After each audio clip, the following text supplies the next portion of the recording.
નમસ્કાર કલમ યુઝ સમાચારની સાથે હું છું આપની સાથે પાયલ બામભણિયા। તો જોઈએ આજના મહત્વના સમાચારમાં। દાહોદ જિલ્લામાં નકલી કચેરીઓ, નકલી બિનખેતી હુકમ, નકલી કર્મચારીઓ, નકલી તપાસ અરજીનો સિલસિલો હજુ ચાલુ છે અને તેની શાહી હજુ સુકાઈ નથી। ત્યારે દાહોદ જિલ્લાના લીમખેડા તાલુકાના દેગાવાડા અનુદાનિત નિવાસી બક્ષીપંચ આશ્રમ શાળામાં નકલી ઓનલાઈન હાજરી તથા નકલી માતા પિતાના ખાતામાં બાળકોના શિષ્યવૃત્તિના પૈસા જમા। દાહોદ જિલ્લાના લીમખેડા તાલુકાના દિગાવાડા અનુદાનિત નિવાસી બક્ષીપંચ આશ્રમ શાળામાં લોક રજૂઆત બાદ મીડિયાના પ્રતિનિધિએ ઓચિંતી તપાસ હાથ ધરતા શાળાના આચાર્ય સુરેશભાઈ મોતીભાઈ પટેલ તારીખ 31/8/2024ના રોજ એકમ કસોટી તપાસી રહ્યા હતા। ત્યારે મીડિયાના પ્રતિનિધિએ શાળાના અભિપ્રાય વિશે સવાલો પૂછ્યા હતા અને ઓનલાઈન હાજરી પૂરો છો કે કેમ ત્યારે જણાવેલ કે ઓનલાઈન હાજરી પૂરી દીધી છે। 156 રજિસ્ટર સંખ્યા છે, 150ની ઓનલાઈન હાજરી પૂરી છે અને માત્ર 37 બાળકો હાજર છે। તો 150ની હાજરી કેમ પૂરી તેવું પૂછતા જણાવેલ કે અમારે આશ્રમ શાળાના બાળકોની 100% હાજરી પૂરવી પડે।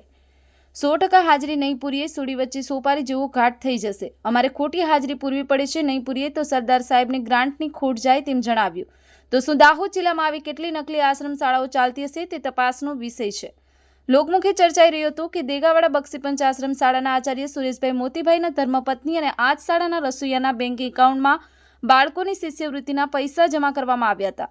તો શું સરકારશ્રીનો આવો કોઈ પરિપત્ર છે? આચાર્ય તેના પત્ની અને રસોઈયાના ખાતામાં બાળકોની શિષ્યવૃત્તિના પૈસા જમા કરાવી શકે? દેગાવાડા અનુદાનિત નિવાસી બક્ષીપંચ આશ્રમ શાળાના આચાર્ય સુરેશભાઈ મોતી દ્વારા નકલી ઓનલાઈન હાજરી અને નકલી માતા પિતાના ખાતામાં બાળકોની શિષ્યવૃત્તિના પૈસા જમા કરાવ્યા તે કેટલા અંશે યોગ્ય કહેવાય અને આ શિક્ષણ જગતને કલંકિત કરતી ઘટના છે। અભયસિંહ રાવલ, કલમ સમાચાર, દાહોદ। છોરોને કેમ કેમ મૂકવાઈએ? ટોટલ કેટલા છે હમણાં હાજર? કીધું છે 37 37,000 ને તમે 150ની એ હાજરી તો ઓનલાઈન તો કરવું પડે। જો દિલીપ, ઓનલાઈન હાજરી બતાવી પડે। હું ખોટું ના કરું ને તો સદસ્યની ગ્રાન્ટ કપાય। પ્રશ્ન કઈ ઊભો થાય? છેલ્લે કોને કહે? બરાબર, આપણે તો હોડી વચ્ચે હોપારી જેવા માણસ। સદા સાહેબ કોણ છે સાહેબ? સદા સાહેબ કોણ છે? અરે પાછું તો ચાલુ જ છે ના, બંધ છે। એ તો ખાલી મોબાઈલ સીધો જ રાખવો પડે એટલે મારા પાછું ટચ કરવું પડે। સદા સાહેબની ગ્રાન્ટ ખાઈ હતી પછી ખરેખર કપાઈ જાય એવું એટલે આજે પૂરી દેવી પડે। બધે જ આવ ઓનલાઈન ગ્રાન્ટ પ્રાથમિક શાળાનું જો ભલે ને બાળકો વી હોય પણ આજે એમને કરવું જ પડે। 100% પૂરી દેવાય। પેલા બિચારા મધ્યાહન ગુજરવાળા હોય એનો પ્રોબ્લેમ થઈ ને યાર। બરાબર। તમને રજા આપતા હોય તો બધું 2 મિનિટ ખાલી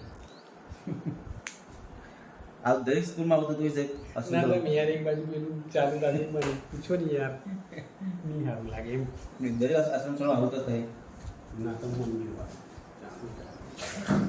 આ કઈ વાંધો તમે ચિંતા જ કરો। જી સર।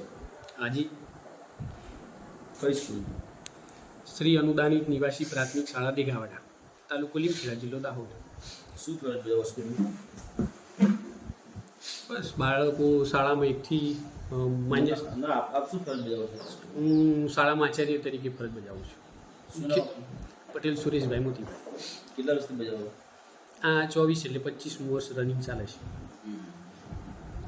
કેવું આપણી સ્કૂલમાં કેવું તો કાર્યક્રમ બધા બાળકો ભણવાનું કેવું ચાલે છે? આમ તો જો અમારી માન્ય સંખ્યા 150 છે, એની સામે અમે દર વખતે 5, 10, 2, 4 વધારાના દાખલ કરીએ છીએ। આ વર્ષે 156 રજિસ્ટર સંખ્યા છે।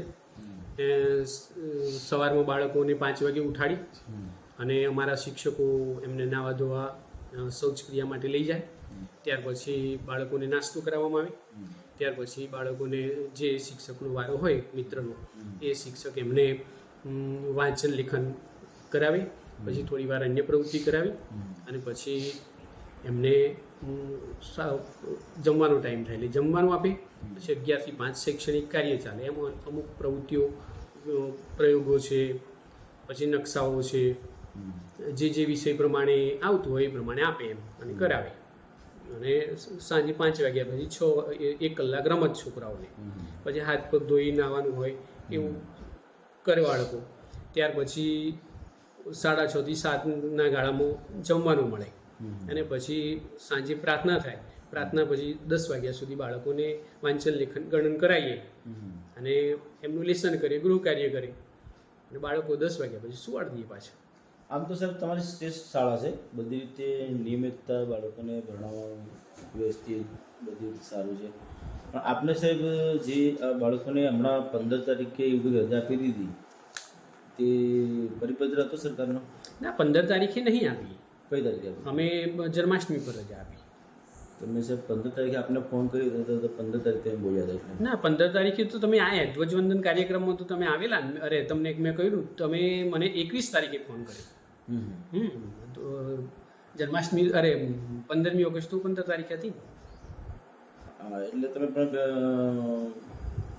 આપને સાહેબ વાત થઈ 21 તારીખે. હા, 21 15મી ઓગસ્ટની સાહેબ તમે વાત કરી કે 15મી ઓગસ્ટે? ના, 15મી ઓગસ્ટે તો આપણો કાર્યક્રમ થયો. મેં તમને હમણાં પણ વાત કરી કે 15મી ઓગસ્ટના તારીખે આ કાર્યક્રમ થયો.